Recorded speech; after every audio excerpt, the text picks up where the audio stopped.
Jangan lupa subscribe, like, dan komen YouTube TVRI Bengkulu dan nyalakan loncengnya ya. Oke, terima kasih Anda kembali menyaksikan Bengkulu Bicara, masih berbincang mengenai pidana sosial di KUHP baru. Saya ingin kembali ke Bang Wendy. Tadi kan juga off record tadi kita disampaikan bahwa memang Bang Wendy ini sering terlibat dalam penentuan titik di mana sih lokasi pidana sosial dilaksanakan. Nah, ini juga menarik ketika kita bicara soal standarisasi lokasi. Kira-kira standarisasi atau barometer seperti apa sih yang harus dicapai oleh suatu tempat sehingga ideal untuk menjadi tempat terlaksananya pidana sosial, Bang Wendy? Oke, terima kasih. Adapun standarisasi atau kategori suatu tempat itu bisa dijadikan tempat pelaksanaan dari pidana sosial. Yang pertama itu pasti kita menggandeng beberapa tim di sini, Mas. Yang mulai dari kejaksaan, kemudian dari daerah itu didukung dengan dinas sosial, kemudian juga melibatkan dari kementerian dan lapas. Nah, di sana kami adapun titik-titik atau syarat ketentuan itu bisa dijadikan tempat atau lokasi pidana sosial. Yang pertama itu adalah pasti fasilitas umum. Dalam artian di sini fasilitas umum bisa dipantau dan dilihat oleh seluruh masyarakat. Oke. Nah, tujuannya ketika lokasi itu dijadikan tempat pelaksanaan pidana sosial, yang otomatis masyarakat bisa melakukan pengawasan. Yang pertama itu. Kemudian itu merupakan fasilitas yang digunakan oleh seluruh masyarakat. Sehingga ketika adanya pidana sosial mungkin terbantulah yang dimana seharusnya selama ini ada petugas yang melakukan kebersihan, sekarang sudah ada yang dibantu. Nah, dengan adanya hal-hal tersebut, ya seperti saya sampaikan tadi, yang pertama pasti ada sanksi sosialnya, terutama kan ketika dilihat oleh masyarakat banyak di dalam melaksanakan pidana sosial, pasti ada rasa malu ataupun beban sendiri bagi terdakwanya.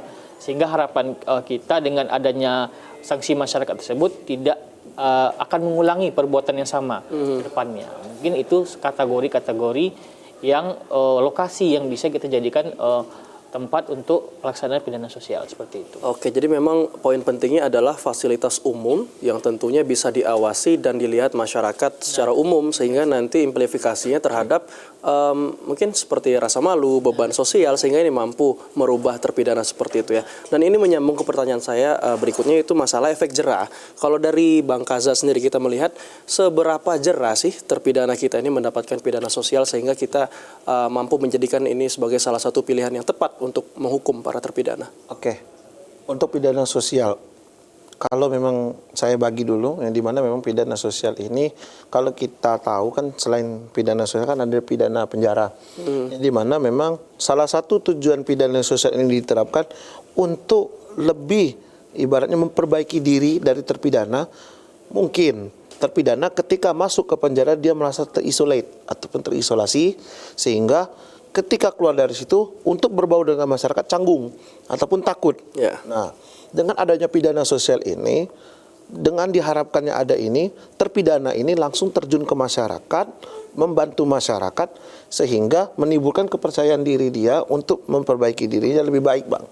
Dan juga memang langsung power of controlnya masyarakat. Jadi masyarakat tahu, oh ini kemarin terpidana ini karena pencurian misalkan. Nah, di sanksi sosialnya atau pidana sosialnya membersihkan kantor kepala desa ataupun masjid ke depannya.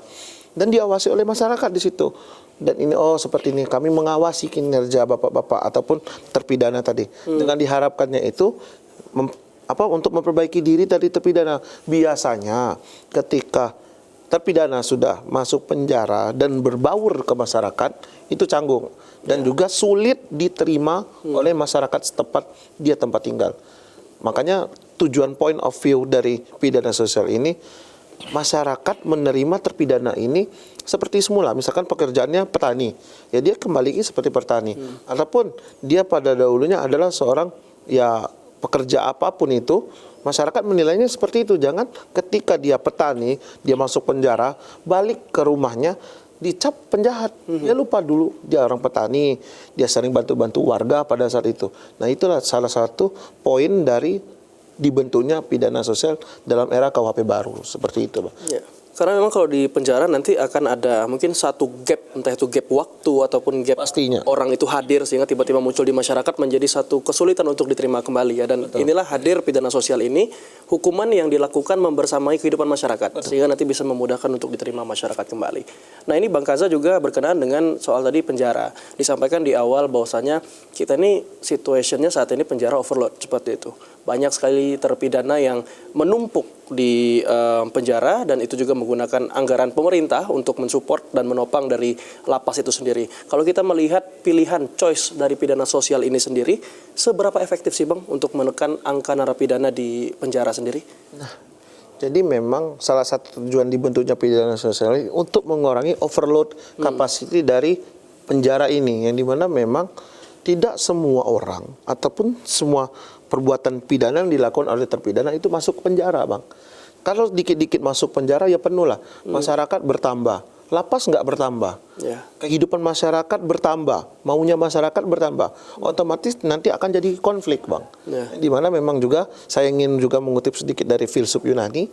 Dan masyarakat tadi kan membutuhkan masyarakat lain untuk berkehidupan. Tetapi kita jangan lupa ada namanya suatu asas, yaitu homo homini lupus. Manusia adalah serigala bagi manusia lain. Makanya kita tidak bisa pungkiri antara adik dengan kakak kapan beribut kita tidak tahu. Kita sama orang tua kita tidak tahu kapan ribut. Apalagi dengan tetangga ataupun dengan kerabat. Makanya dari itu pidana sosial ini salah satu adalah alternatif dari pidana tersebut. Nah selain dari pidana sosial tadi juga saya jelaskan kami juga ada restoratif justice. Nah untuk penghentian penuntutan dari terpidana tersebut dikembalikan seperti semula. Itu Bang, untuk mengurangi overload dari kapasiti penjara itu. Ya, karena memang kita ketahui penjara saat ini penuh dan sesak seperti itu ya, Bang Kaza. Nah, saya ingin kembali ke Bang Wendy. Tadi kalau kita dengarkan memang pidana sosial ini juga beririsan dengan masyarakat.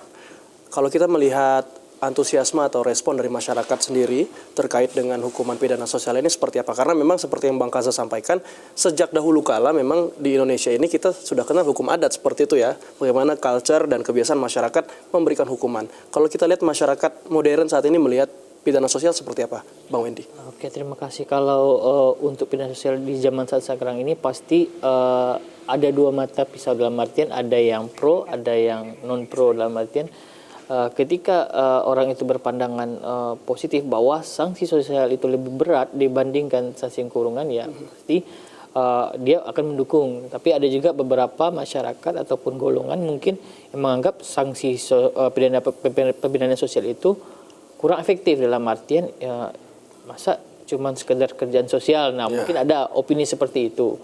Akan tetapi di luar dari pro dan kontranya pelaksanaan pidana sosial, tujuan dari pembinaan sosial ini sangatlah positif dan sangat membantu untuk perkembangan hukum kita ke depannya. Ibaratnya seperti saya sampaikan tadi, tidak melulu ibaratnya setiap tindak pidana perbuatan hukum itu harus hukumannya adalah kurungan atau penjara. Nah, ketika dia itu baru pertama kali melakukan, kemudian terdesak karena kebutuhan ekonomi dan ancaman pidana yang dilakukannya juga di bawah dari 5 tahun dan kerugian dia itu juga kecil, ya harapan kami ya kita bisa menyelesaikan dengan pelaksanaan pidana sosial yang dimana progresnya itu pun tidak memakan waktu yang lama. Nah ketika itu telah diputuskan oleh hakim, maka kami selaku jaksa eksekutor langsung melakukan eksekusi dan pengawasan terhadap pelaksanaan pembinaan sosialnya. Mungkin seperti itu. Ya, tentu di masyarakat akan selalu ada pro dan kontra seperti itu ya Bang Wendy. Nanti kita akan lanjutkan Bang Wendy dan Bang Kaza setelah jeda pariwara berikut ini. Jadi jangan kemana-mana, tetap bersama kami hanya di Bengkulu Bicara. TVRI Bengkulu hadir untuk masyarakat Indonesia. Di TVRI Bengkulu, setiap ide dapat menjadi cerita yang menginspirasi. Mulai dari program dialog publik dan talk show yang membahas berbagai isu penting. Termasuk produksi video greetings untuk berbagai momen spesial. Serta iklan layanan masyarakat yang menyampaikan pesan positif bagi masyarakat luas. Tim pemasaran umum TVRI Bengkulu siap menjadi mitra kolaborasi Anda. Hubungi kami untuk informasi kerjasama.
Terima kasih Anda kembali menyaksikan Bengkulu Bicara. Nah, Bang Wendy dan Bang Kaza, ibaratnya perjalanan Bang Wendy dan Bang Kaza dari Bengkulu Utara ke Kota Bengkulu pasti tidak selamanya jalannya mulus seperti itu.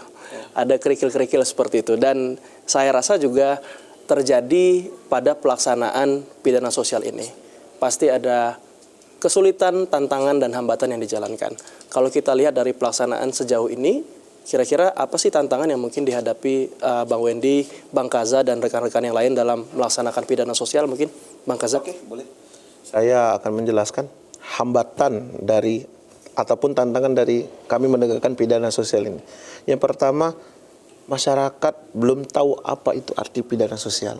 Nah, memang kami hadir di sini di TVRI dalam Bengkulu Bicara, memang inilah salah satu wahana kami ataupun tempat kami memberitahuan ke masyarakat, oh seperti ini loh pidana sosial. Jadi masyarakat tidak menimbang stigma apapun. Jadi kita posisinya netral. Oh sebenarnya setelah dijelaskan, oh pidana sosial ini tidak serta-merta mengembalikan ini, mengembalikan itu, dan sudah ada beberapa syaratnya seperti itu. Dan juga salah satu hambatan juga yang dari kami ya antar koordinasi kadang-kadang memang ada 1-2 yang dimana memang itu sebenarnya sudah clear, yang dimana hambatan terbesar kami itu ya dari masyarakat itu. Dalam penegakan kemarin ya untuk di Bengkulu Utara memang ada beberapa ya tidak ya stigma positif itu agak susah. Ya. Taunya orang pidana penjara, pidana penjara. Sama kayak kita taunya hukum KUHP, hukum KUHP. Hukum itu banyak dan juga pidana itu banyak selain dari pidana penjara, pidana kurungan, pidana sosial yang kita sampaikan. Nah, memang masyarakat memang harus tahu tentang pidana sosial ini. Kalau memang bisa membaca, bisa baca sendiri KUHP, bisa kita download sendiri. Dan kalau memang kami dari bisa menjelaskannya melalui media inilah dari kegiatan kita lakukan pada saat ini. Jadi intinya kami ingin memberitahukan kepada masyarakat pidana sosial ini seperti ini loh. Ternyata dia lebih menegakkan ke hukum secara humanis, Bang. Tajam, yang tajam ke bawah tumpul ke atas itu tidak ada di KUHP baru. Mungkin itu, Bang. Ya, jadi tantangannya. Jadi memang Kejaksaan selalu berupaya untuk menyapa masyarakat ya dan memberitahukan informasi mengenai produk-produk hukum yang hari ini ada di negara Indonesia. Dan juga mungkin pertanyaan yang sama saya ingin dengar dari kacamata Bang Wendy. Kalau kita lihat tantangan dan hambatan di lapangan sendiri seperti apa, Bang Wendy? Mungkin kalau saya lebih kepada tantangannya ya Mas ya, karena wilayah hukum kami ini khusus di Kabupaten Bengkulu Utara itu luas. Jadi sedangkan kantor kami berada di pusat kota kabupaten. Sedangkan untuk pelaksanaan sanksi pidana sosial itu biasanya diterapkan di domisili-domisili si pelaku atau terdakwa. Yang dimana kami pasti menempuh kadang ada membutuhkan waktu 3 jam, 4 jam dari kantor. Sehingga ya salah satu tantangannya seperti itu. Kemudian belum nanti dari segi jarak dan waktu, kemudian di dalam pelaksanaannya belum nanti kita berkoordinasi dengan tokoh adat setempat, kemudian melakukan himbauan kepada masyarakat tolong dibantu terkait pengawasan dan penerapannya di lapangan. Salah satunya mungkin tantangannya seperti itu karena kami pun di kantor sebenarnya yang jaksa itu kami kekurangan personil. Jadi kami jaksa di kantor itu mungkin 10 orang lebih dikit paling. Nah, jadi sehingga yang dimana di dalam eksekutor atau eksekusi di dalam putusan pengadilan itu adalah kami jaksa. Nah, mungkin tantangannya seperti itu, dari personil yang kurang dan mungkin jarak tempuhnya yang jauh dari kantor kami, seperti itu. Oke, tapi tetap tidak menyurutkan semangat dari Kejaksaan Bengkulu Utara seperti itu ya. Dan mungkin untuk menutup di segmen terakhir ini saya ingin mendengarkan harapan dan pesan dari Bang Kaza dan Bang Wendy kira-kira terhadap produk hukum pidana sosial ini seperti apa dan mungkin memberikan semangat juga untuk kolega dan rekan di Kejaksaan Bengkulu Utara. Saya mau dari Bang Kaza dulu. Oke, terima kasih. Yang memang harapan kami terkhusus di Bengkulu Utara, kita memang tahu letak geografis dari Bengkulu Utara luas sekali dan kita mempunyai satu kepulauan Enggano yang dimana memang untuk sana aja aksesnya sulit. Pulau terluar yang dimana memang tujuan dari pidana sosial ini adalah memulihkan keadaan seperti semula yang dimana memang yang setelah dijelaskan oleh rekan saya keterbatasan dari sumber daya manusia ya kita namanya pekerjaan memang harus disenangi, ditekuni. Ini pilihan kita, pilihan hidup kita yang memilih untuk melakukan pekerjaan ini ya kita harus work hard seperti itu. Jadi memang kedepannya pidana sosial ini lebih dikenal ke masyarakat. Jadi masyarakat ketika kami menjatuhkan pidana sosial kepada terpidana, masyarakat setidaknya mengurangi stigma itu, stigma yang dia tahu pidana penjara. Makanya kami maunya pidana sosial seperti itu. Mungkin itu, Pak. Oke. Dari kacamata Pak Wendy mungkin, karena Pak Wendy memang pakai kacamata dia. Betul, makanya saya bilang dari kacamata terus dari tadi. Silakan, Bang Wendy. Terima kasih. Kalau dari saya pribadi, harapan saya khususnya kepada masyarakat lebih aware atau lebih upgrade terkait perubahan-perubahan aturan hukum yang ada khususnya di Indonesia. Nah, dengan kita lebih peduli dan lebih upgrade terkait aturan-aturan hukum yang ada, kita bisa menghindari sanksinya. Nah, kalau di saya itu ada slogan kenali hukum, jauhi hukuman. Nah, ketika kita kenal itu hukum, otomatis kita bisa menghindari dari hukuman yang akan kita terima. Nah, harapan saya seperti itu. Dengan adanya pidana sosial ini tidak mengenyampingkan dalam artian pidana penjara. Nah, seperti saya sampaikan di awal bahwa ini adalah pidana yang khusus untuk kategori-kategori tertentu, dengan tujuannya agar memberikan sanksi sosial sehingga tidak akan melakukan perbuatan yang sama di kemudian harinya. Mungkin harapannya seperti itu. Oke, harapannya kita tentu produk ini bisa dikenal oleh masyarakat luas seperti itu ya.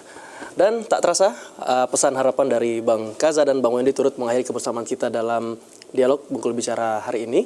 Dan tentunya kita dapat menangkap bahwasanya produk hukum ini, yaitu pidana sosial ini hadir mengedepankan aspek humanisme. Bagaimana hukuman ini bisa mengatur dan juga membantu terpidana untuk kembali ke masyarakat. Kami mengucapkan terima kasih kepada Bang Dakami Muhammad Kazamuli Lota SHMH selaku Kasubsi 2 Intel Kejari Bengkulu Utara, dan Bang Wendy Satria Ferry SH Kasubsi 1 Intelijen. Terima kasih dan semoga bisa kembali lagi datang ke TVRI Jaksa menyapa kami dan juga masyarakat untuk memberikan penerangan terhadap produk-produk hukum di Negara Kesatuan Republik Indonesia.